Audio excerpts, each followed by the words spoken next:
So Bristol Palin recently wrote an op-ed in Pathos about President Obama's trip to Alaska. She basically called it a joke. Now, this is kind of ironic. Now, in the op-ed she writes, "I'm completely dumbfounded by his trip here. Why again?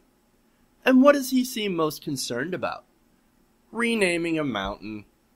He announced yesterday that he will be renaming Mount McKinley Denali. It's, quote, traditional Native American name.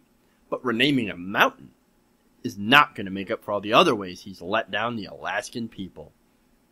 Now, she goes on to list, of course, the ways that he's let down the Alaskan people by talking about ISIS and more drilling, which, by the way, Obama just allowed drilling in the Arctic, so I don't know what the fuck she's talking about.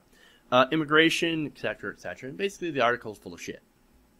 Just like Bristol Palin. Now, as I said, the list goes on and on. She writes, but instead he worries about renaming a mountain. Mr. President, stop playing political games and start doing your job. That's what Alaskans really care about. And by the way, no one is buying the Denali is what Alaskans have called it for years line. I've never called the mountain Denali, and neither does anyone I know. It's Mount McKinley. It always has been, and always will be to most of us. Now, there is a meme going around that I found really funny. Is that it showed a picture of President McKinley. And it said, as of yesterday, Mount McKinley is one of the most popular presidents, according to Republicans. Now, here's some points that I want to go over. You know about him doing his job? Do you realize this is his job? He can rename things. That's part of what you can do. Is it the most important thing in the world? Obviously not. But that is part of his job. He can do that. He can do more than one thing at a time. He can walk and chew gum and rename mountains and go survive with Bear Grylls. I mean, he can do that. Now, another thing is who really cares about Bristol Palin's opinion anyway? I guess you could say I do, because I'm doing a segment on it, but I'm just doing it to make fun of her. No one is buying the Denali's what the Alaskans have called it for years. I've never called the mountain Denali, and neither does anyone I know. Really? No one you know, Bristol? Nobody? Are you sure? Are you absolutely sure that you don't know anybody who called it Denali?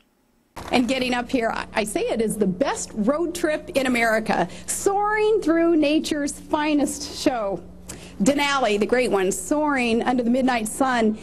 And then the extremes. In the wintertime, it's the frozen road that is competing with the view of ice-fogged, frigid beauty. The cold, though, doesn't it split the chachacos from the sourdoughs? And then in the summertime, such extreme summertime, about 150 degrees hotter than just some months ago, than just some months from now, with fireweed blooming along the frost heaves and merciless rivers that are rushing and carving and reminding us that here Mother Nature wins. Mother Nature wins, but apparently grammar loses. Oh, such word salad. But did you get that? Even Sarah Palin called it Denali, the great one. It's not code for black power. It's not like Kenyan or anything. No, it's Native American. And actually, most people did call it Denali. It was renamed, in like the 1800s, early 1900s, to Mount McKinley. To help a president get elected. And here's the best irony about this. Get this. McKinley, during his presidency, annexed Hawaii during his term. You know what that means? He annexed Hawaii, therefore allowing a man by the name of Barack Hussein Obama to one day become the president. I'm not saying anything. I'm just saying. Irony.